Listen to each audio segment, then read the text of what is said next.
Pendant que ma fille luttait pour sa vie, mes parents publiaient des photos de leur brunch. Puis, le 4e jour à l'hôpital, j'ai reçu un texto de ma mère. Tu t'en sors, j'espère?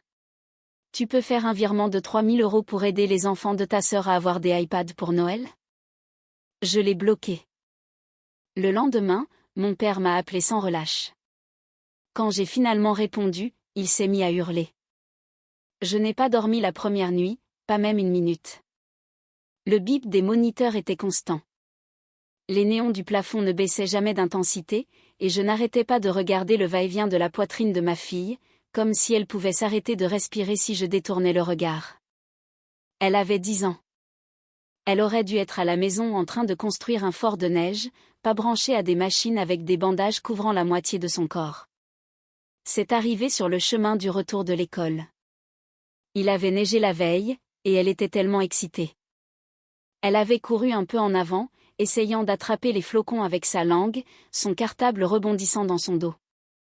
Nous traversions la rue quand une camionnette de livraison a perdu le contrôle.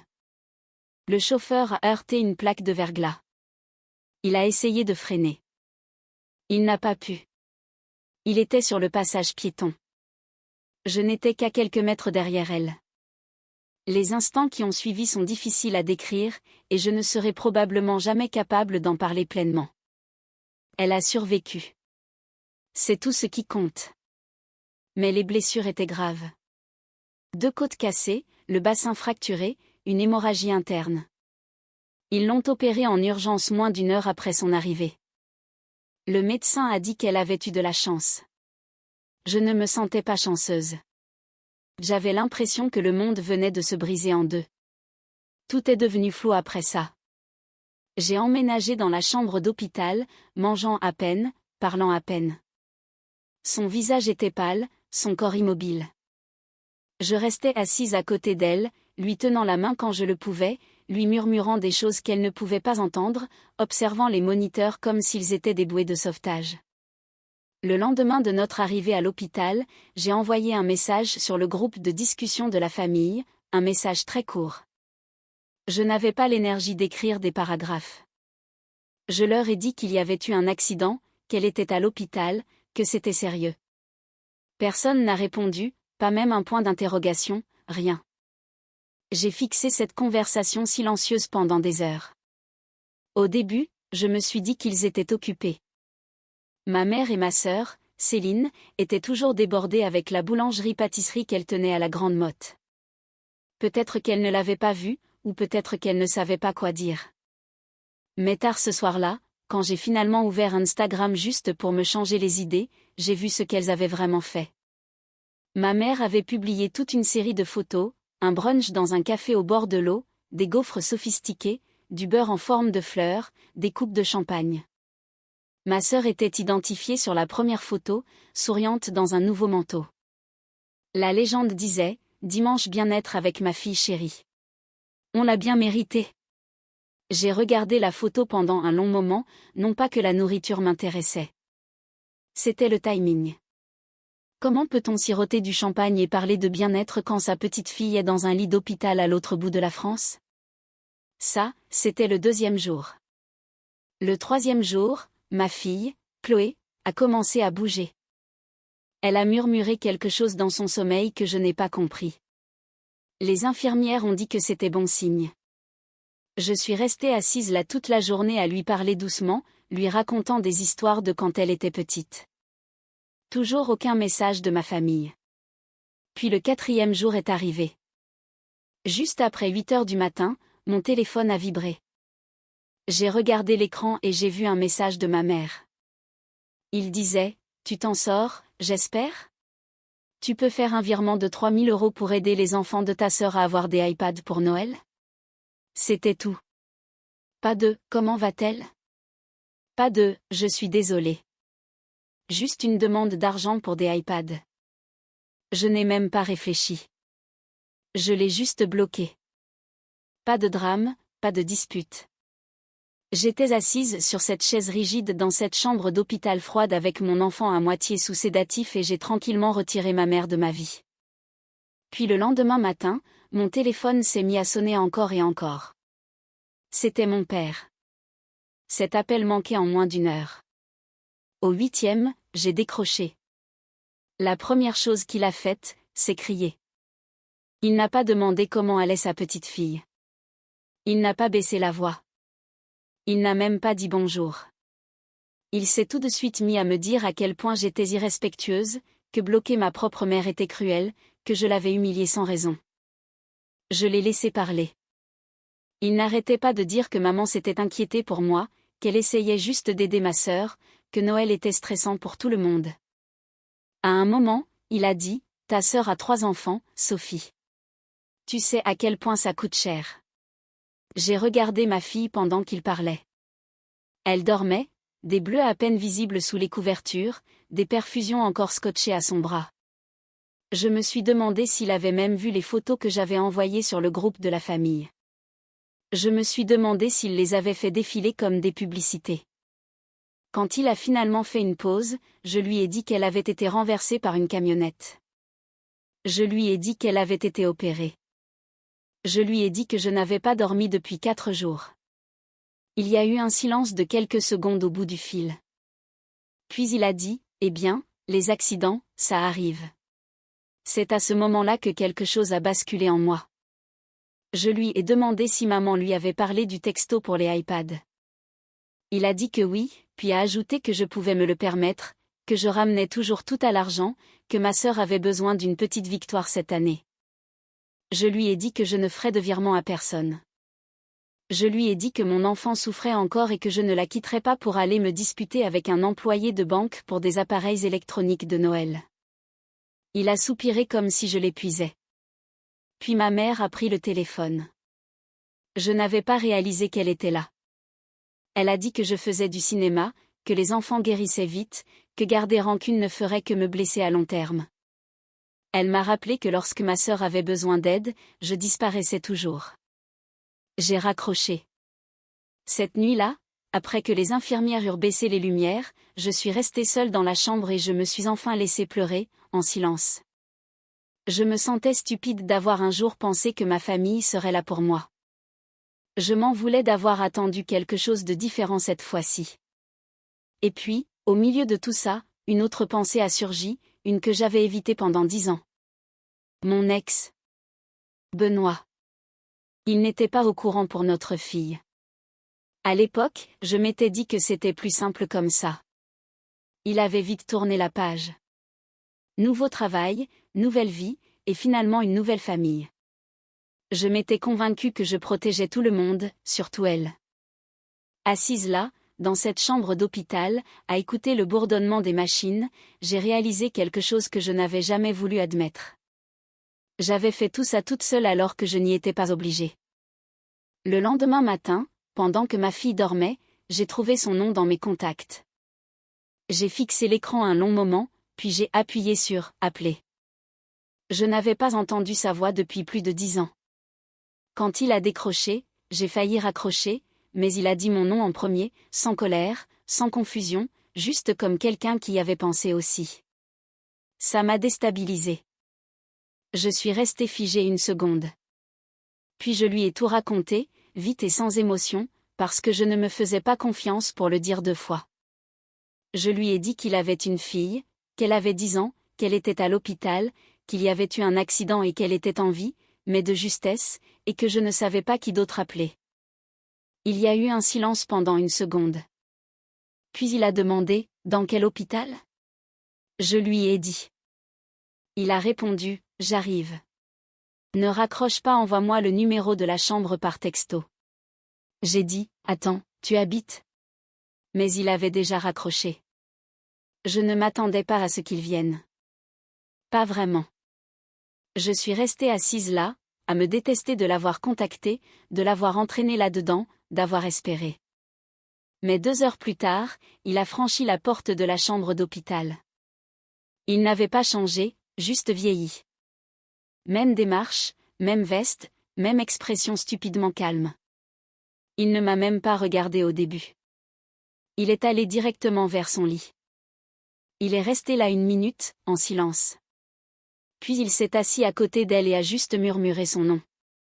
Je ne sais pas combien de temps nous sommes restés comme ça. C'était comme si le temps s'était arrêté.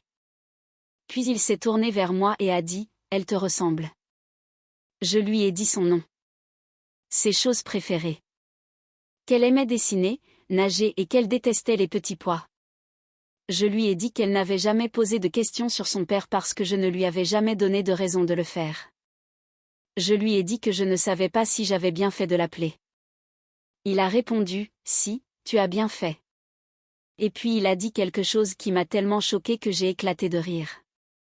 Il a dit, « J'ai toujours su que tu cachais quelque chose. » J'ai cligné des yeux. Quoi? Je n'ai jamais pu le prouver, a-t-il dit. Mais j'ai toujours senti que tu étais parti avec plus qu'une simple valise. Je me suis juste dit que si c'était vrai, tu me le dirais quand ce serait important. Puis il m'a regardé et j'ai su qu'il n'était pas en colère, juste triste. Je ne voulais pas gâcher ta nouvelle vie, ai-je dit. Il a secoué la tête. Cette nuit-là, il n'est pas parti. Il est resté éveillé avec moi pendant qu'elle dormait. Nous avons parlé, pas du passé, pas de nous, mais d'elle. Je lui ai raconté tout ce dont je me souvenais de chaque année qu'il avait manqué. Il n'a pas bronché une seule fois. Il a juste écouté. Le lendemain matin, il a appelé sa femme. Je m'attendais à une dispute. Je m'attendais à ce qu'elle crie ou pleure ou exige qu'il rentre à la maison. Au lieu de ça, elle a dit, « Alors tu dois être là. On s'arrangera pour le reste plus tard. » Ça m'a encore plus choqué que le fait qu'il soit venu. Il est resté 3 nuits à l'hôpital. Le 4e jour, ma mère a réessayé d'appeler depuis un autre numéro. J'ai refusé l'appel. Puis j'ai reçu un message de ma sœur. Si tu crois que ton petit caprice va t'exempter de Noël, tu te trompes. Tu dois des excuses à maman. Avant même que je puisse répondre, il a pris mon téléphone, a répondu par une seule phrase, et l'a bloqué. Il me l'a rendu et a dit, « Tu ne leur dois rien. » Puis il a souri et a ajouté, « Mais tu me dois une photo de son premier anniversaire. » Je ne pars pas sans ça. Et pour la première fois depuis des semaines, j'ai ri. Nous avons pu rentrer à la maison 5 jours avant Noël. Elle avait encore besoin d'aide pour marcher, se réveillait encore au milieu de la nuit en pleurant de douleur ou à cause de flash de l'accident. Son corps guérissait, mais tout le reste, la peur, la panique, la façon dont elle s'accrochait à ma main comme si j'allais disparaître, ça prendrait plus de temps. Benoît l'a portée pour monter les escaliers. J'ai ouvert la porte et pendant une seconde, tout semblait anormal, comme si la maison ne nous avait pas attendus, comme si la vie avait continué sans nous. J'ai traversé chaque pièce comme une étrangère. Puis j'ai vu l'ours en peluche sur son lit, le linge que je n'avais jamais fini de plier, les marques de crayon sur le mur qu'elle était censée nettoyer, et je me suis souvenu que c'était toujours chez nous. Cette semaine a été calme d'une manière qui ne semblait pas réelle. Benoît est resté, comme il l'avait dit. Il préparait le petit déjeuner tous les matins, un vrai petit déjeuner, avec des œufs brouillés et des tartines, pas juste des barres de céréales. Il l'aidait avec ses médicaments, trouvant même le moyen de la faire rire en le faisant. Il agissait comme s'il avait toujours été là. Elle l'appelait Benoît comme si c'était normal, et il n'a jamais insisté pour plus. Nous ne lui avions pas encore dit. Je pensais que ça l'embrouillerait ou la submergerait, et j'avais terriblement peur que ça se retourne contre moi, mais honnêtement, je pense qu'elle savait, peut-être pas toute la vérité, mais quelque chose. Les enfants sont meilleurs que les adultes pour lire les gens. Elle s'illuminait quand il entrait dans la pièce. Lui faisait confiance sans hésitation. Un soir, après qu'elle se soit endormie, je l'ai trouvé assis sur le canapé, regardant une photo d'elle sur le frigo, celle de son 3e anniversaire, du glaçage partout sur le visage. Il n'a rien dit, il a juste regardé la photo un moment. Puis il m'a demandé si j'avais encore la vidéo de ce jour-là. Je l'avais. Nous l'avons regardée sur mon téléphone, tous les deux en silence. Je ne sais pas ce qui m'a le plus frappé, entendre sa petite voix aiguë chanter « Joyeux anniversaire » ou réaliser qu'il avait manqué tant de ces moments. Pas parce qu'il ne voulait pas être là, mais parce que je ne l'avais jamais laissé faire. Le lendemain, les messages ont recommencé. Ma mère d'abord, j'ai entendu dire que tu es rentrée. J'espère que tu t'es calmée. Puis un plus long, le réveillon de Noël, c'est chez nous. Ta sœur prépare sa fameuse farce. Amène la petite. N'en faisons pas toute une histoire. J'ai montré les messages à Benoît. Il n'a pas dit grand-chose, il a juste fait défiler les textos lentement. Puis il m'a regardé et a dit, « Tu ne leur dois pas ça. » J'ai hoché la tête, mais je sentais cette vieille attraction, la culpabilité, le doute. Ils avaient toujours fait en sorte que j'aie l'air d'être le problème. Comme si mes réactions étaient la véritable offense, et non ce qu'ils avaient réellement fait. Mais cette fois, je n'ai pas cédé. J'ai répondu, « Nous ne viendrons pas. S'il vous plaît, ne m'envoyez plus de messages. Vous n'étiez pas là quand elle a failli mourir. Vous n'avez pas le droit de faire semblant maintenant. » Ils ne l'ont pas bien pris. Ma mère a appelé 3 fois. Je n'ai pas répondu. Puis ma sœur, « Waouh, tu ramènes encore tout à toi. Si maman pleure au dîner, ce sera de ta faute. » J'ai ri. J'ai vraiment ri parce que c'était tellement ridicule à dire. Comme si ce n'était pas moi qui avais pleuré seule sur une chaise d'hôpital pendant qu'elle publiait des photos de brunch. Benoît a dit, « Tu veux que je réponde ?» Je lui ai dit, « Non, ça n'en vaut plus la peine. » J'ai éteint mon téléphone et je suis retournée emballer les cadeaux. La plupart étaient de petites choses, des livres, des puzzles, des chaussettes. Un petit kit de dessin que j'avais trouvé en solde. Chloé s'en fichait. Le simple fait de voir le sapin illuminé la faisait sourire. Puis le 23 décembre, juste après le coucher du soleil, on a sonné à la porte. Je pensais que c'était une livraison. J'ai ouvert sans vérifier. C'était la femme de Benoît, Amélie.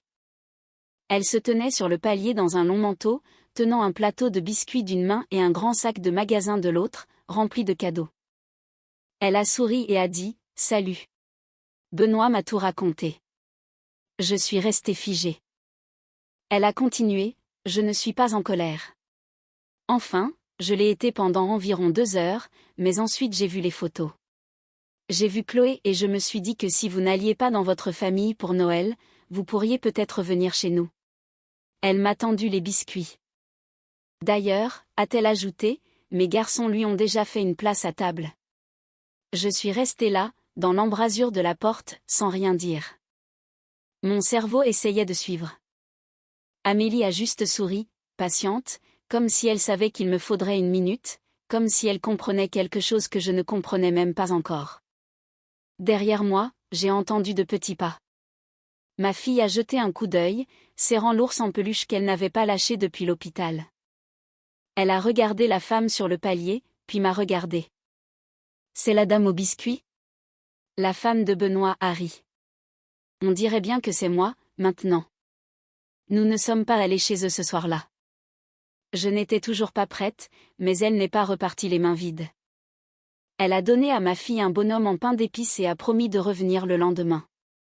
Mais seulement si tu me gardes un peu de cette magie de ton kit de dessin dont j'entends tant parler. La veille de Noël est arrivée vite. Benoît a demandé à nouveau, gentiment, si nous voulions y aller. J'ai dit, peut-être. Il n'a pas insisté, il a juste chargé la voiture comme si nous y allions de toute façon. Et à ma propre surprise, j'ai dit oui. Nous avons traversé un quartier calme rempli de lumières scintillantes et de ces décorations de jardin gonflables que les enfants montrent toujours du doigt. Ma fille a appuyé sa tête contre la vitre tout le trajet, regardant chaque flocon de neige clignotant. La maison de Benoît, leur maison, ne ressemblait en rien à la mienne. Plus grande, plus neuve, décorée comme une publication Pinterest. Mais au moment où la porte s'est ouverte, l'ambiance n'était pas froide. Amélie nous a accueillis à la porte, portant un tablier à fleurs. Ces 2 garçons sont passés en courant à côté d'elle, criant quelque chose à propos d'un jeu. Elle a souri comme si ce n'était pas le chaos. À l'intérieur, ça sentait la cannelle et le poulet rôti. Quelqu'un écoutait de la musique de Noël. Les garçons ont immédiatement entraîné ma fille vers le sapin et lui ont montré comment faire des flocons en papier avec des ciseaux qui coupaient à peine. Benoît se tenait à côté de moi dans l'entrée. Nous n'avons rien dit, nous l'avons juste regardé s'intégrer dans ce nouvel endroit comme si elle en avait toujours fait partie. Le dîner a été maladroit au début. bien sûr que ça l'était. J'étais assise en face d'une femme que j'avais involontairement prise de court avec l'existence d'un enfant entier. Je partageais une table avec ses fils qui ne savaient pas encore que la fille qui mangeait de la purée à côté d'eux était leur demi-sœur. Mais au milieu du dîner, l'un des garçons a levé la tête et a dit « Elle est plutôt cool. Elle peut revenir la semaine prochaine aussi ?» Tout le monde a ri, même moi. Et d'un coup, c'était différent. Comme si l'air dans la pièce avait changé. Ma fille rayonnait. Pour la première fois depuis des semaines, elle ne souffrait pas, n'avait pas peur et ne me demandait pas si j'allais bien. Elle était redevenue une enfant. Après le dîner, pendant que les enfants jouaient avec leur nouveau puzzle et que les adultes prenaient un café, Benoît a sorti son téléphone et a montré à sa femme une vidéo de l'hôpital, une très courte. Notre fille dessinant avec des mains tremblantes, souriant comme si rien de mal n'était jamais arrivé. Sa femme l'a regardé jusqu'au bout. Puis elle s'est tournée vers moi et a dit « Tu sais, on n'a jamais pensé qu'on aurait une fille, mais je crois que finalement, si. » Je n'ai pas pleuré. Pas à ce moment-là. J'ai attendu plus tard, quand les enfants se sont endormis sur le canapé et que Benoît a proposé de nous ramener. Je les ai regardés, tous les trois emmêlés sous une couverture, et j'ai dit « Rien ne presse. » Alors, nous sommes restés un peu plus longtemps. Nous avons fini par passer la nuit. Ce n'était pas prévu. Je n'avais ni pyjama ni brosse à dents, et ma fille n'avait que les vêtements qu'elle portait et l'ours en peluche coincé sous son bras. Mais personne n'en a fait toute une histoire. Les enfants s'étaient endormis sur le canapé, en tas, ma fille au milieu, un sucre d'orge encore collé à sa manche. Les deux garçons appuyés contre elle comme s'ils avaient été frères et sœurs toute leur vie. La femme de Benoît est venue avec une couverture et les a tous recouverts sans dire un mot. Puis elle m'a regardé et a dit « Tu ne vas pas rentrer avec cette neige. » Il avait recommencé à neiger, des flocons épais et silencieux. Les rues devenaient déjà blanches. J'ai ouvert la bouche pour dire que ça irait, mais elle m'a coupé avant que je puisse commencer. J'ai préparé la chambre d'amis. Tu restes. Pas de discussion. Alors je suis restée. Allongée dans cette chambre, au chaud, calme, inconnu. Je ne pouvais pas m'arrêter de penser à quel point tout cela était étrange. Ce n'était pas censé être notre Noël. Il y a un mois, je me préparais à passer des fêtes solitaires avec un sapin à moitié décoré, des cadeaux bon marché et le silence de ma propre famille. Et maintenant, je m'endormais dans la maison d'une femme que je connaissais à peine, à côté de l'homme que j'avais aimé, écoutant le son du ronflement doux de notre fille dans la pièce voisine. Je pensais que je me sentirais comme une étrangère, mais ce n'était pas le cas. Le matin, je me suis réveillée dans le chaos. Un chaos joyeux. Du papier qui se déchire, des enfants qui crient, quelqu'un qui hurle, il a eu le dinosaure, puis le bruit de petits pieds courant dans le couloir. Je suis sortie et j'ai trouvé les trois assis autour du sapin, à moitié habillés, déjà jusqu'aux genoux dans le papier cadeau. Ma fille tenait un kit de dessin, un de ceux de bonne qualité, et le montrait comme un trésor. La femme de Benoît m'a tendu un café. Un vrai café, chaud, pas une infâme pisse d'hôpital. Bienvenue à Noël, a-t-elle dit. Nous les avons regardés ouvrir leurs cadeaux. Il y en avait en plus pour ma fille, emballés et étiquetés avec son nom.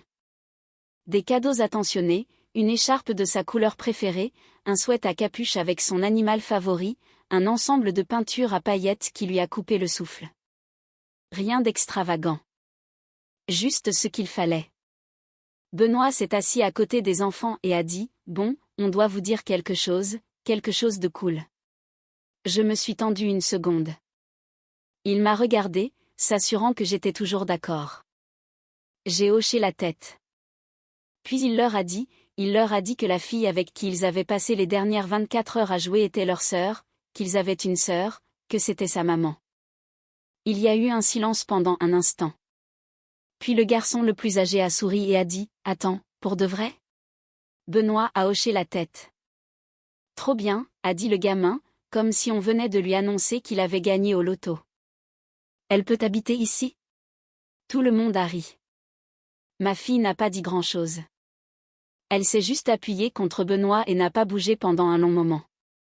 Plus tard, quand les choses se sont calmées, Benoît m'a raccompagnée à la voiture. La neige avait cessé de tomber, mais tout était blanc et immobile, comme si le monde retenait son souffle. Il a jeté un regard vers la maison, puis vers moi. « Tu pourrais rester » a-t-il dit. Je veux dire, pas juste ce soir. Vraiment rester.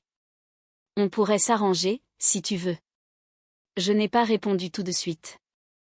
Parce que je ne savais pas, pas encore. Tout était encore trop nouveau, trop fragile. Mais quelque chose avait changé en moi. Je le sentais. Pas seulement parce qu'il était venu, mais parce qu'ils étaient venus. Tous. Ils nous avaient fait de la place sans rien demander en retour. Sans culpabilité, sans manipulation, sans commentaires sournois, juste de la place. J'ai regardé la maison, la fenêtre où 3 enfants nous faisaient encore signe, la femme qui avait préparé des biscuits pour ma fille comme si c'était la sienne, l'homme qui avait tout laissé tomber à l'instant où il avait su qu'elle existait. Et pour la première fois depuis des années, j'y ai cru. Nous n'étions plus seuls. Ce n'était peut-être pas le Noël que j'avais prévu. Mais peut-être, juste peut-être, que c'était celui que nous étions censés avoir.